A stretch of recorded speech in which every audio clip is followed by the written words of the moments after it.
Hello everyone, I'm Sam Arano, and this is Elections Israel. For those who aren't familiar with my work on the previous elections, this is a basic rundown of the current situation in Israeli electoral politics in anticipation of next week's parliamentary election. For those who are familiar with my previous videos of this kind, I felt it was necessary for branding purposes to move political videos away from my main channel, so here we are. Unlike my history videos, this channel updates on a strictly as-needed basis, so don't expect regular updates if I don't feel it's necessary to make them. The video you're watching right now is my way of summarizing the major issues motivating Israeli voters in March 2021. After this, I'll release my normal summary of the current political parties vying for seats in the Knesset. And finally, this summer the Knesset will vote to elect a new president, which is very different from the Prime Minister, and will give me an opportunity to explain the exact nature of the Israeli presidency and why it matters. So today, let's talk about the issues. Obviously, these are far from the only issues in Israeli politics, but they are at least unique to this election cycle, and at the forefront of the current political discussion. Normally, I'd start by talking about what happened after the previous election, but I've already made a video about that. You can watch it here, and come back when you're done. So let's talk about the COVID-19 pandemic. The pandemic was the main reason that a national unity government between Gantz and Netanyahu was able to form.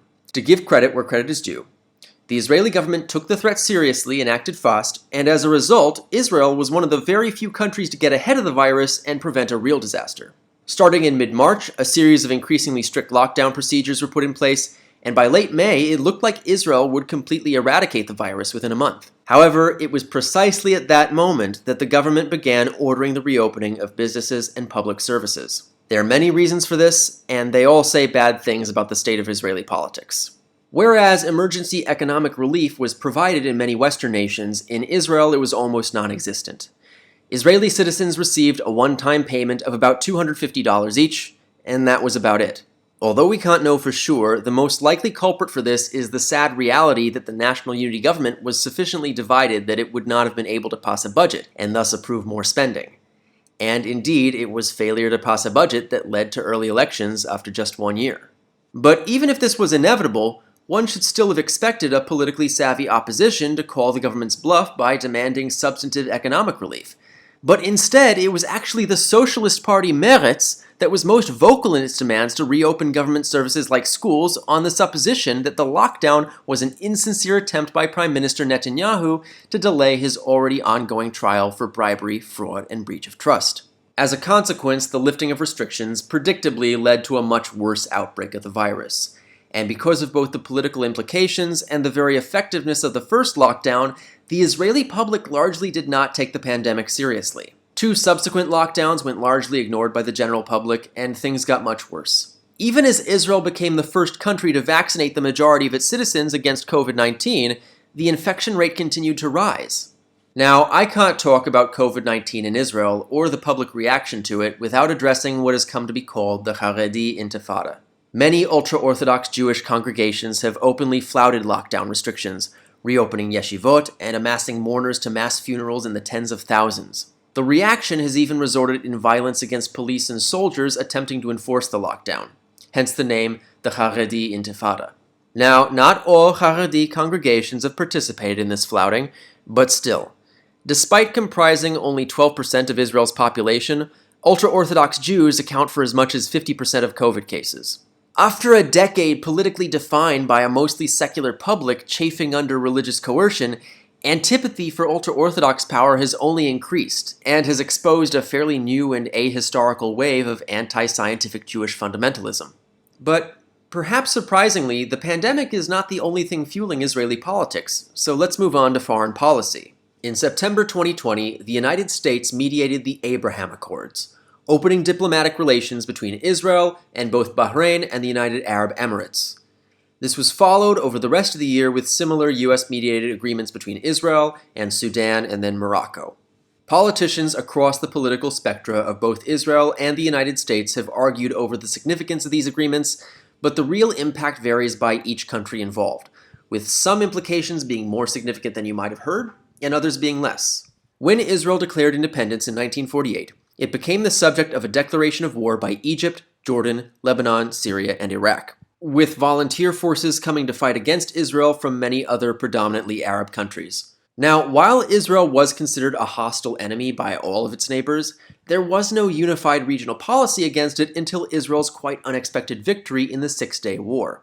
In September of that year, the Arab League, led by Egypt, issued the Khartoum Agreement, in which its then 13 members pledged never to recognize, negotiate, or make peace with Israel. That pledge, of course, was broken in 1978, when Egypt did all three of those things. But other than that, and a 1994 peace treaty with Jordan, no other Arab state was willing to establish relations. And even Egypt and Jordan weren't politically enthusiastic about having done so. For Israelis, this means that travel to most Arab countries is impossible, or in many cases even a foreign passport containing an Israeli stamp.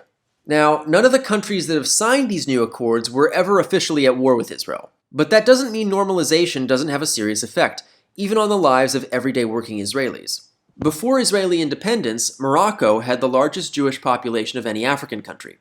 And before the collapse of the Soviet Union, more immigrants to Israel were born in Morocco than anywhere else.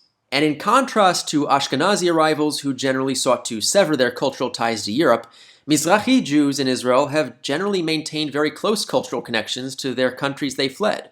So normalizing relations with Morocco heals a big wound in Israeli society. Opening diplomacy with the UAE means huge new opportunities for business, especially tech, and Bahrain and Sudan are also there.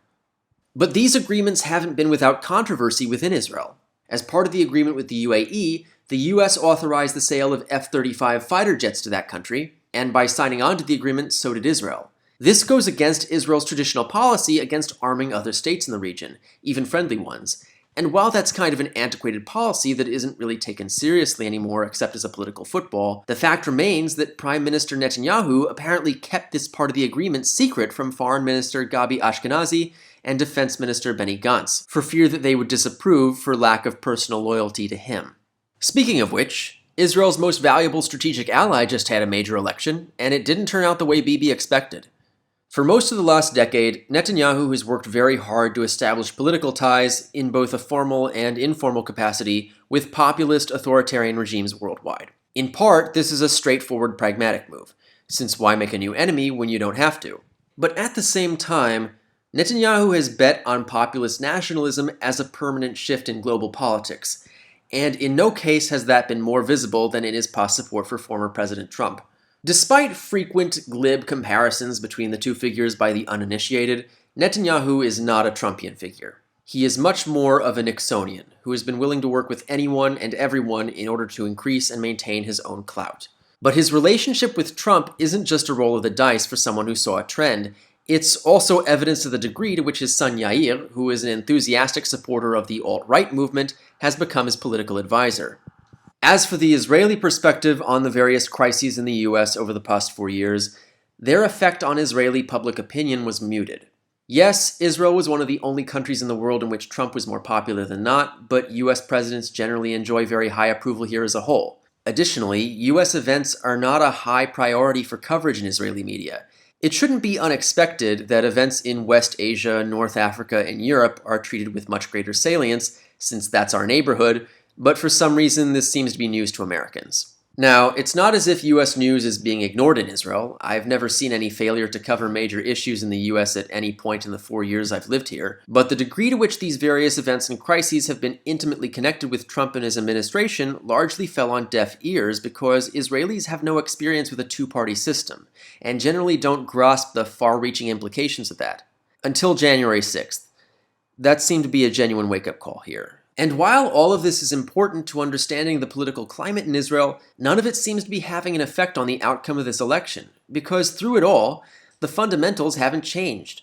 Our prime minister is on trial, and paradoxically, it is this very scandal that has so completely solidified his base of support. Religious extremists have appointed themselves as authorities over a majority non-religious country, paradoxically because their political minority status makes them kingmakers. Economic figures give good news on paper, while economic inequality worsens and 1 in 5 Israeli children go hungry at night. What's changed over the past year has changed Israeli society. But it hasn't changed anyone's mind.